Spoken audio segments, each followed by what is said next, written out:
আলাইকুম ফ্রেন্ডস, আজকে আমি তোমাদেরকে একটি মজাদার শরবত বানিয়ে খাবো।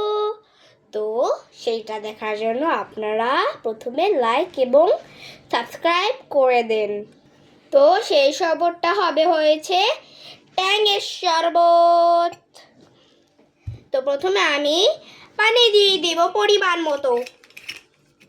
পানি দিয়ে দিচ্ছি পরিমাণ মতো।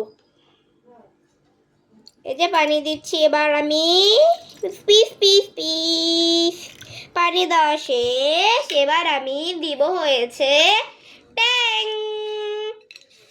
ট্যাং ট্যাং ট্যাং ট্যাং দিব। এবার আমি ট্যাংয়ের জন্য আমি ট্যাংয়ের পাতাটাকে খুলে নিলাম। এবার আমি ট্যাং দিব। ট্যাংটা খুব সুন্দর। এবার এটাকে সুন্দর করে পিওর করব। কালারটা ইয়েলো আসছে। এবার আর একটু দিব ট্যাং, তাহলে স্বাদটা আরো বাড়বে। তো গাইস, আমি অনেক অস্থিরভাবে শরবত বানিয়ে, এর জন্য সবাই আমার কাছে দিয়ে শরবত খেতে চায়। আপু একটু শরবত বানিয়ে দেন, আপু একটু শরবত বানিয়ে দেন। মানে কি বলবো। তো আরেক চামচ একটু শরবত দিচ্ছি। এই যে আরেক চামচ শরবত দিব, পিওর। সুন্দর করে ঢেলে নিয়েছে, একদম ডার্ক ইয়েলো কালার এসেছে, আপনারা সবাই দেখতেই পাচ্ছেন।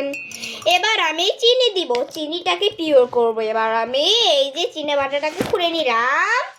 এবার আমি এই যে চিনি দিব। তো চিনি কয় চামচ দিব আপনারা অবশ্যই কমেন্টে জানাবেন। তো একটা আপু লিখেছে যে আপু 3 চামচ দেন। তো আপুরের কথার মতোই আপনি দিচ্ছি আমি চিনি। তো 1 চামচ দিলাম, এসে 2 চামচ, আরেক চামচ দিব, হবে যাবে 3 চামচ। তো 3 চামচ 4 দিয়ে দেখি কিরকম হয়। তো গাইস, আমি বাংলা কথার মধ্যে একটু চাইনিজ কথা বলছি, কারণ আমি চাইনিজ কথা শিখি। তো তাই এর জন্য চাইনিজ কথা বলাটা আমার একটু অভ্যাস হয়ে গেছে, তাই একটু চাইনিজ কথা বলছি আর কি। এই যে হয়ে গেল। এবার আমি ভালো করে mix mix mix mix mix mix করবো। Mix mix mix. এবার আমি একটু পানি দিব।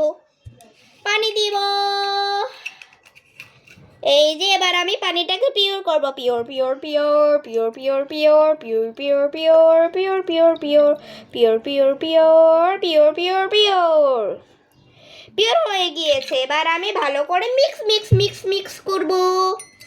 Mix mix mix mix mix mix mix mix. Guys, দেখেছেন কি সুন্দর colour? Mix mix mix. Guys, মনে হচ্ছে অনেক মজা হবে জিনিসটা।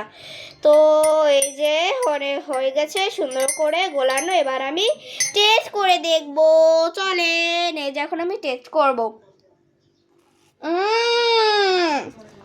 বিশেষ করে এত মজা হয়েছে, এত মজা হয়েছে যা আমি বলতেও পারবো না। তো আল্লাহ হাফেজ।